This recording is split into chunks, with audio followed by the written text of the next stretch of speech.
Good morning, everyone. Thank you, Paul, for that introduction. I'm excited to talk about funding for Rackham PhD students today.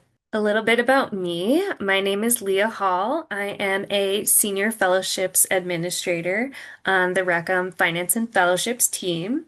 This is coming up on my fourth year at Rackham, and coming up on my seventh year at the university working with grad students. Um, Grad school can be a really great opportunity to continue your educational pursuits. And sometimes funding can seem really complex or limited, but I hope to provide some information today just to make you a little bit more knowledgeable as you start to pursue different avenues of funding. But the key takeaway today is that there's a lot of tools and resources out there. And I hope that this presentation allows you to advocate for yourself and ensure that your funding is sufficient, and able to support you throughout your entire degree program. Let's talk about some of the common types of expenses for graduate students. So these can include things like academic expenses, your tuition and fees, books. It can include living expenses like rent and utilities, groceries, any social and personal activities that you'd like to participate in. But beyond those standard expenses, you might have additional expenses, um, such as moving expenses. If you are moving to campus from across the country or from outside the country, you may have family obligations that you need to take care of. Or if you're a parent, you might have childcare expenses, which can get pretty costly. We do have some resources for parents with children that will go over later on in the presentation. Um, but I just wanted to point out that these additional costs are not like always accounted for. So if we take a look at this chart, which is just a screenshot from the financial aid website, this is what the University of Michigan has set out as the estimated expenses for a full-time grad student for a year. So you'll see that there's residents on the right and the non-resident residents on the left and the non-residents on the right, but they're using a lot of the same numbers for like living expenses, transportation, except tuition and fees, you'll see that there is a difference based on residency. So I just show you this to give you a general like baseline. So it can be a good resource for about how much it would cost to go to U of M for a year, but you'll also want to take into account just like your lifestyle and individual circumstances, because that is going to determine your true expenses. So now that we've talked about some of the expenses that you'll have, let's talk about how are you going to pay for it. So if you're coming from undergrad education, there are some really big differences between graduate and undergraduate funding. So a lot of graduate funding is going to be based on external funding. So many students receive fellowships from external agencies, whether that is government, state, private industry.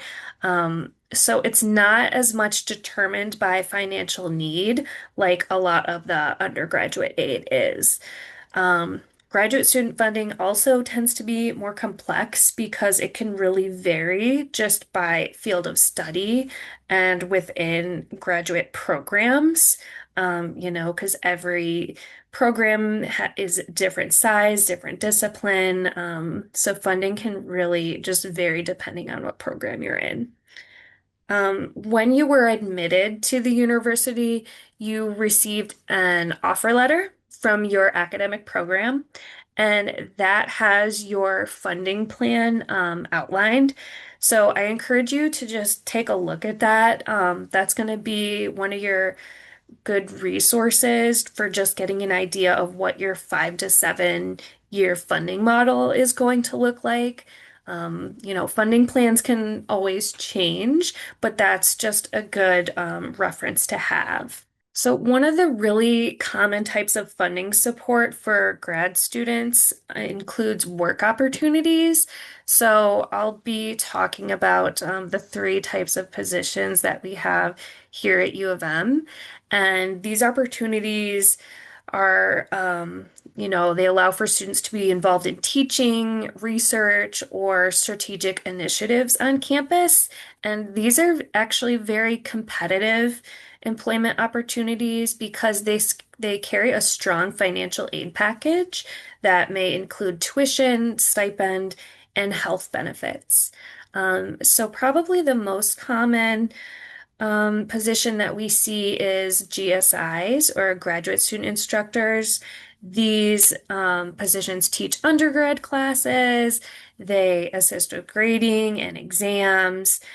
Um, and so we commonly see a lot of PhD students, typically in their earlier years, doing GSI positions. The second type is a GSRA position, also extremely common for PhD students. So these are working on research projects, usually with an individual faculty member, and oftentimes the research that you're doing while you're working in this position will lead to your thesis or your dissertation. And then the last type of position, this one is less common, because it is more of an administrative type of position. But these tend to be funded by grants, and you're working on projects that are federal, university, or state. So all of these are common types of positions that we see PhD students um, using to support themselves during their academic career. And how do you find these positions? There are two websites I wanted to share with you. So, and we'll share this presentation as well, so you'll have these links. But the first one is careers.umich.edu. I've definitely seen the GSI positions posted on there. And then there's also studentemployment.umich.edu as well. So yeah, that's a little bit of detail about those types of positions. I kind of alluded to this on the previous slide, but funding is going to look different at different stages for all types of graduate students. It's going to look different if you are a pre-candidate versus a candidate, or maybe you're writing your dissertation. Here at Michigan, PhD students are guaranteed funding for 5 years. And that again will be broken down in your offer letter from your academic program. You'll find that throughout this presentation, I'll keep pointing you towards your academic program or your graduate coordinator. And I keep doing that because they are really going to be a great resource for you throughout your funding journey. They are going to be familiar with what students who have come before you have taken advantage of. They're going to know about any opportunities for research that are specific to your program.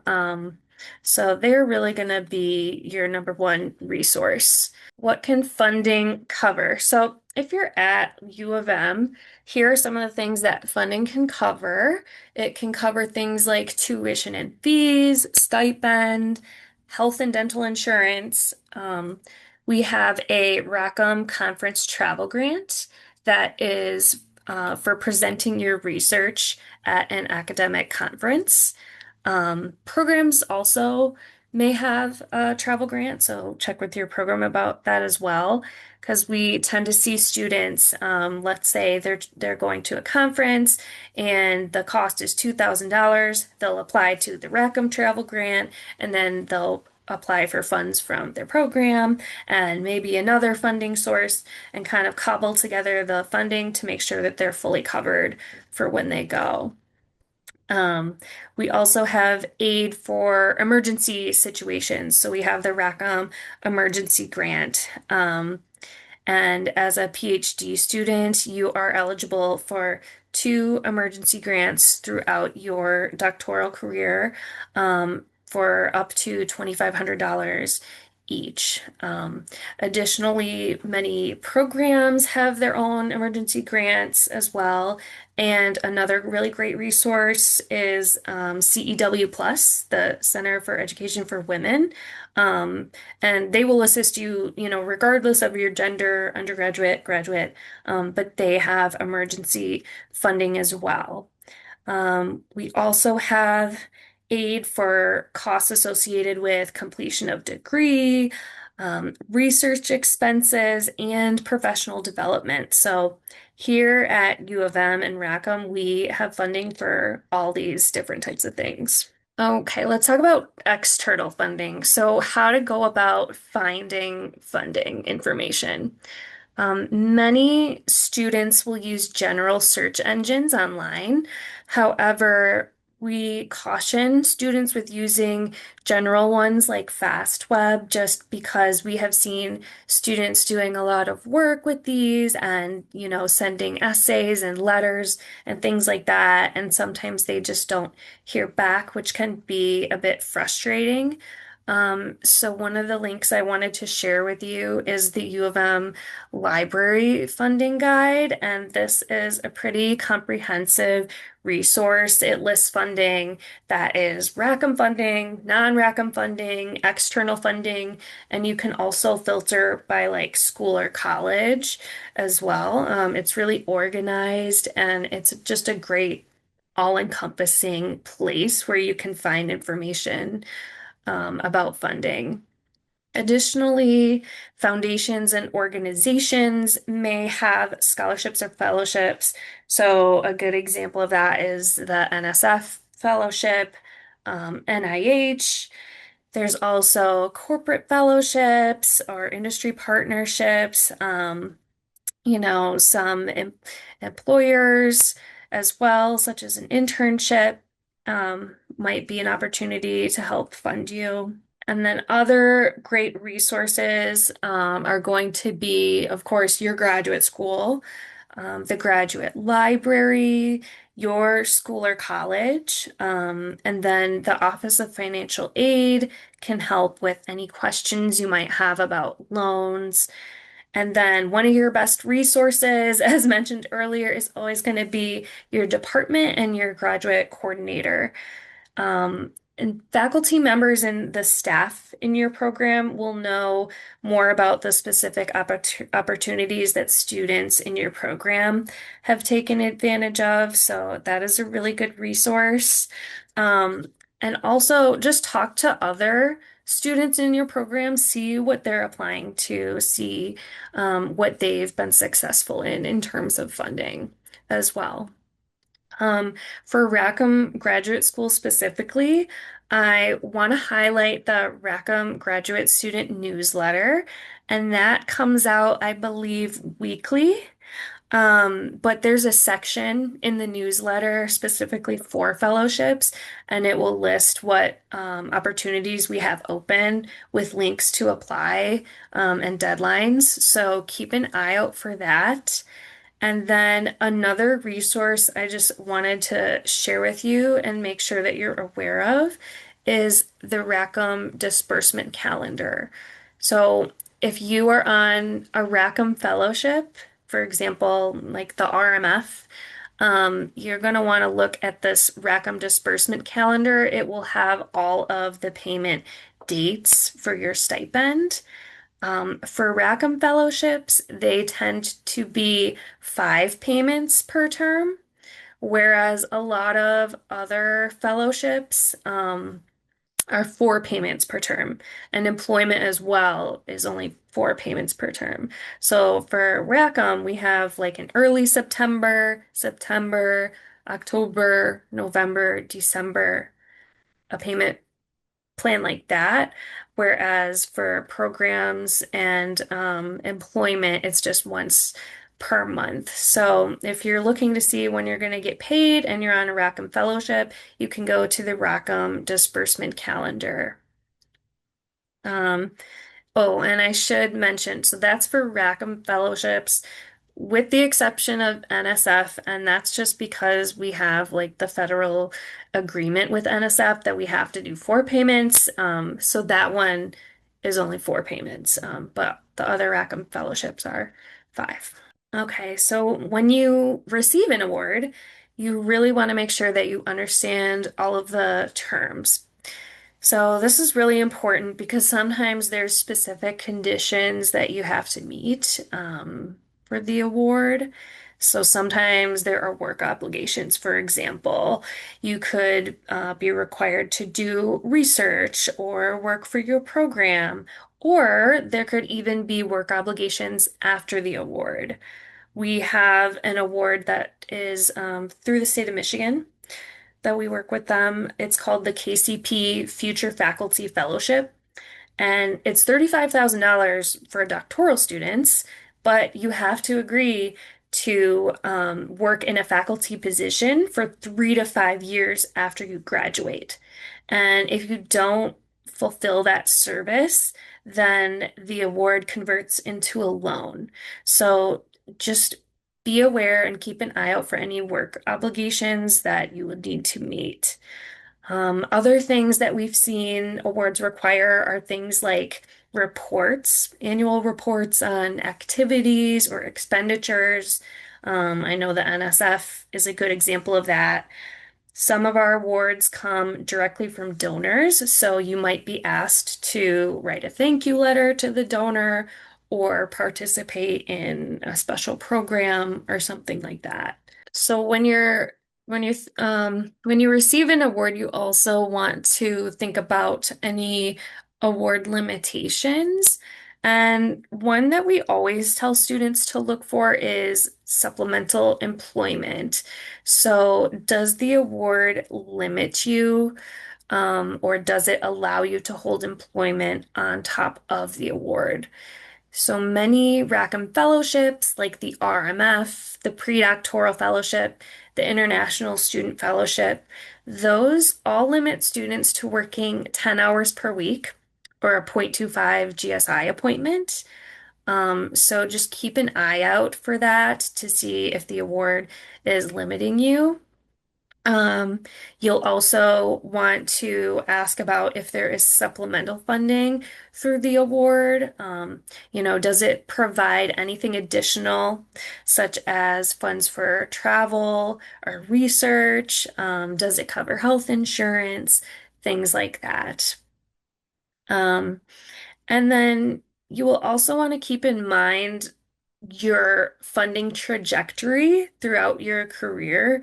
So let's say, for example, that you have received two different awards. Can one of those be deferred or saved until later? Or does one have to be used right away? So you want to look at how you can plan out your awards to maximize your funding. Another thing to look for is, can the award be renewed or is it just a one-time opportunity? Um, and then if the award doesn't provide like a full funding package, which is, a full stipend, tuition, healthcare, is that award eligible for Rackham cost sharing? And I'll talk a little bit about that. So Rackham cost sharing, there are some awards that are eligible for this program. And this is where Rackham works with your academic program to provide additional funding and make up the difference between what the external award provides and what the established stipend rate is. Um, so you will want to work closely with your graduate coordinator because we typically work directly with your program on the cost shares. But I wanted to give an example just to help you understand. Um, so let's say you receive a Department of Energy fellowship and it provides $20,000 for both fall and winter terms. Well, that's not going to meet the university's stipend rate per term, which is closer to $15,000 per term. So you might only get, what did I say? 20,000 from from the award, but then Rackham will work with your program and Rackham will chip in and your program will chip in and we will make sure that you get to a full stipend, tuition coverage, and health insurance. So making sure that you're at a full funding package for a PhD student. Okay, another really important thing to keep in mind is thinking about how additional aid can impact your existing financial aid package. And this includes the child care subsidy, which is a great program through the Office of Financial Aid and provides money for childcare. Um, but if you're receiving the child care subsidy and then you get additional aid, you want to make sure that you contact the Office of Financial Aid and let them know about it. Just tell them, hey, I have this additional aid that your office isn't aware of. How is that going to impact my existing aid package? Um, if you don't let them know or you don't say anything, then they just package your aid according to what they know.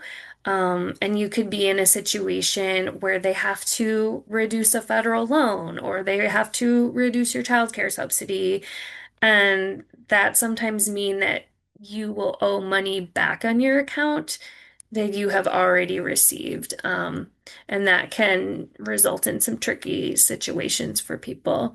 So just always keep in close contact with the Office of Financial Aid if you have federal loans, federal unsubsidized loans, and or the childcare subsidy. And they are available through chat, phone, and email. I will say that right now is a really busy time of year for them, so they are getting a lot of email volume, and it might take a little bit longer to get a response. So I would suggest maybe trying chat or phone if you're looking for a quicker answer. And then I just also wanted to note that for any aid that you have, let's say you're employed as a GSI or a GSRA, or you're receiving a fellowship, if you notice anything strange about your funding, like you haven't received your first stipend payment or your healthcare isn't active, things like that, please contact your program. You know, if you're on a GSI, GSRA, contact your program, or contact us if you're on a Rackham Fellowship. We want to make sure that your funding is fully in place and dispersing. Okay, now I'll talk about the fellowships office. So our team is really great, and we have a lot of years of combined experience just between the three of us. And we've provided guidance to hundreds of students. Um, our office administers a lot of the fellowship programs that I'll go over in just a minute. And we also manage grant programs like the conference travel grant, the emergency grant, and the research grant, just to name a few. We also serve as the liaison for NSF. So if you hear the term CO, if you're a NSF fellow, we are the coordinating official. So we are the office that answers any policy questions or assists you with setting up tenure. So please just let us know if you have any questions throughout that process. We also work with academic programs to set up cost sharing, like I was talking about earlier, where we work with your program to share the costs to bring you up to a full funding package. We also provide direct funding to departments for graduate students.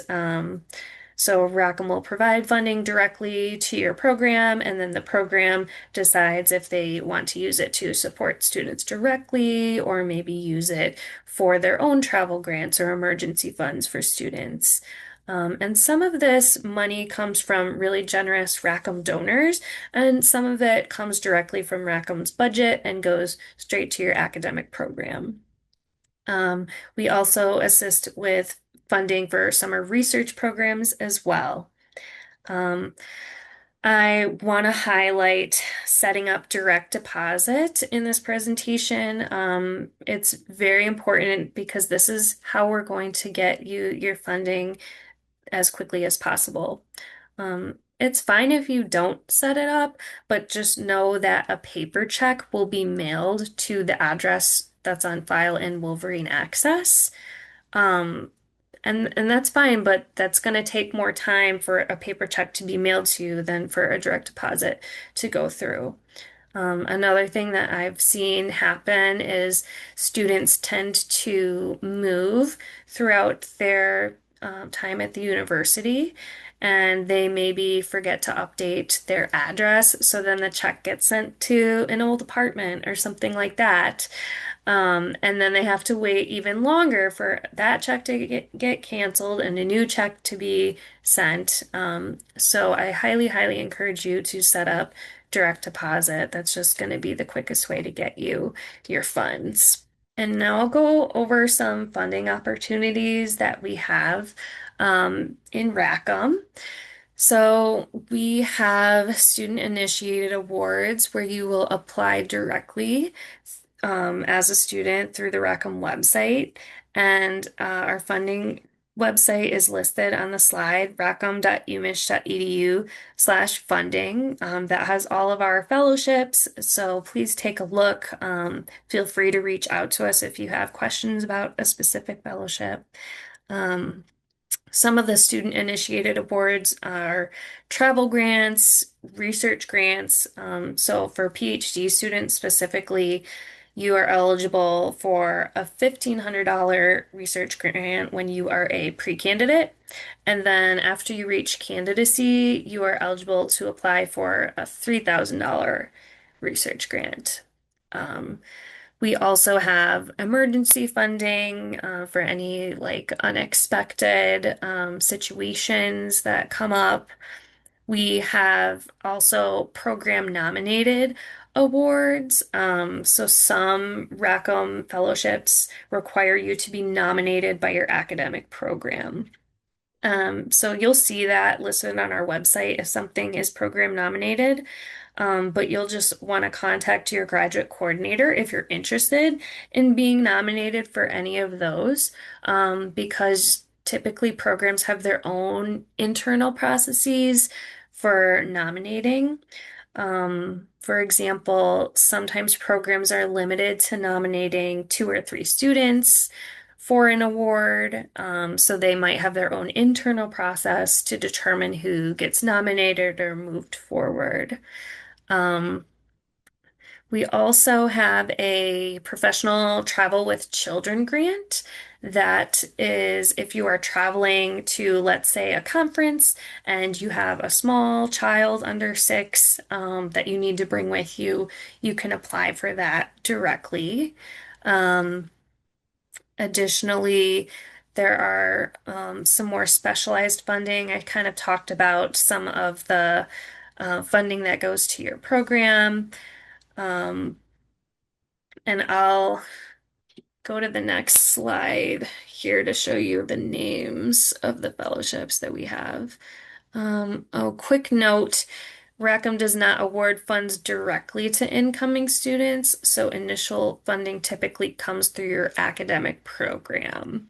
Um, so we'll get a lot of, incoming students reaching out about our funding, but your grad coordinator is really going to be the one to talk to about your funding plans. Okay, and here's a more comprehensive list. I don't even think this is all of them, but this is a lot of the common fellowships that we have. Our office manages about 2 dozen different awards, and they really vary just in terms of type and eligibility and availability. We have, awards that range from small travel grants and research grants up to things like full year fellowships. We have funding available, like emergency funding that's just ongoing. We have competitions that are available once a year, things like that. Um, and all of these awards listed are open to doctoral level students. You may need to be a candidate for some of these awards, but that would be listed on the website within the opportunity. And now I want to open up the floor for any questions. We do just ask that you keep your questions more general. If you have a question about a specific fellowship that you're on or for your specific situation, please send us an email at rackhamff@umich.edu and we'd be happy to look into your personal situation. We just don't want anyone to have to publicly disclose any financial aid information or anything about themselves. So if you have any general funding questions, I'd be more than happy to answer those for you. I'll start with the ones in the chat. It says, the first one says, what qualifies as expenses toward completion of degree? Can that cover tuition for an additional term to defend, for example? So we have an award called the One-Term Dissertation Award, which is program nominated, and specific programs can nominate students for that. But that's one example. It just covers the time that the student needs to finish their dissertation. Um, let's see. I would like to ask about one, what is the thing that often makes students struggle in handling financial matters the most? And two, coming in as an international applicant, how can I get an application fee waived? Um, for question one, I think everyone's situation is different, but just being aware of your funding plan is really important. So knowing I'm going to be on a departmental award or I'm going to be working as a GSRA, knowing that ahead of time and making sure that your stipend payments are dispersing because we don't want to get into a situation where a student is going a month, without a stipend payment, or they don't have grad care in place because their funding hasn't been activated. Like maybe there was a step that you had to do.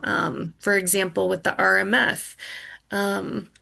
After your first year, you have to go into the utilization system and let us know if you want to use it or not for each term. So sometimes students miss that, but I think just being aware of your funding plan and what is coming up for the next term is something that can make it really difficult for students if they don't know that.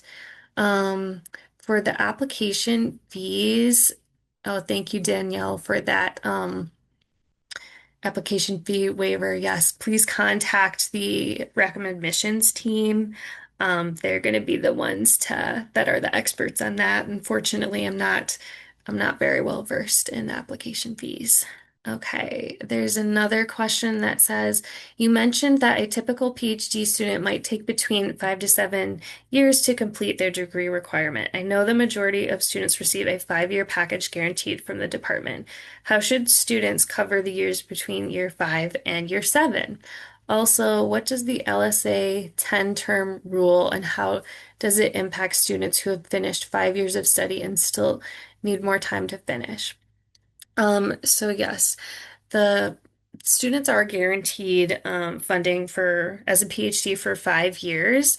So a lot of times students will either have to be self-funded for those additional 2 years, or maybe they've worked out something with their program where their program is able to cover part or all of their funding.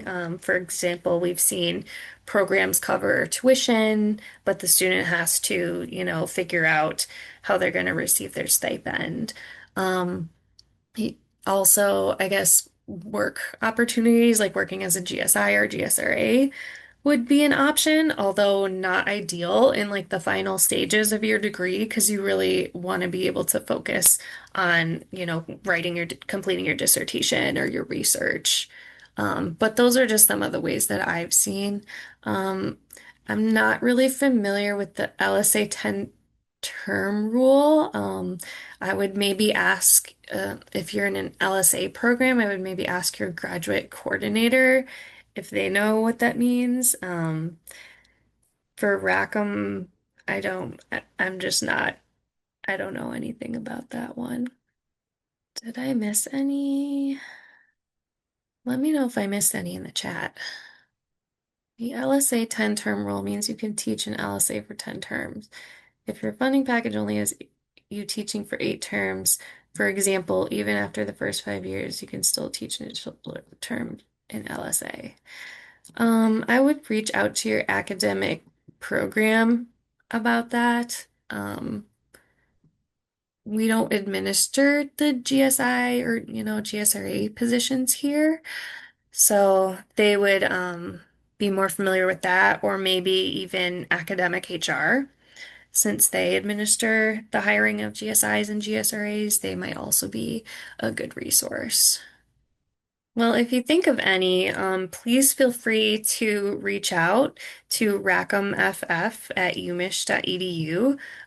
We're here to help. We're here to answer your questions. We want you to be well prepared, and knowledgeable as an incoming student. So if you have any questions, please don't hesitate to reach out. If we can't answer something, we'll point you in the right direction. Thank you, everyone. That I guess concludes the session. A reminder that the recording of this will be made available once it's up. We will let you all know and look for the evaluation form.